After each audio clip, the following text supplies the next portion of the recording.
ये सारे बच्चे बैठे हैं, आप लोग देख सकते हो। फिलहाल में लक्ष्मी और छोटी गाय का बछड़ा यहाँ, लाडली की बछड़ी ये बैठी है यहाँ, दूल्हा की बछड़ी ये है, वो पार्वती का बछड़ा उधर है।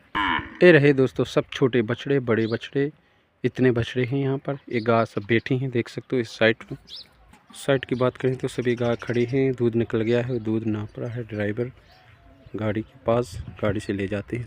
लाडली की तबीयत वैसे सही है, खुजली ना करे तो तबीयत सही हो जाएगी। लक्ष्मी की तबीयत सही है। फिलहाल में दूध अभी अच्छा नहीं हो रहा है, दूध होने लगे। दूध है दोस्तों, इतनी पार्टियों को जाता है, आप लोग देख सकते हो अंदाज लगा के कितना दूध होता होगा। वो गंगा है उस साइड, एक बछड़ा है छोटा। तो दोस्तों लक्ष्मी की बछड़ी ये आ गई है, दोनों हैं। एक छोटी गाय का बछड़ा है, लक्ष्मी का है, दोनों अच्छे हैं बहुत। सभी गाय बैठी हैं। रही गंगा भी तो अच्छी गाय। अरे चट, ये रही माता भाई। एक गिर गाय है दोस्तों, देखो गिर गाय की नस्ल कैसी लगी आपको, हमें कमेंट कर बताओ। अपने चैनल को सब्सक्राइब नहीं किया तो सब्सक्राइब जरूर कर लेना, बेल आइकन दबा देना, ज़्यादा से ज़्यादा लोगों को शेयर करना। धन्यवाद, राधे।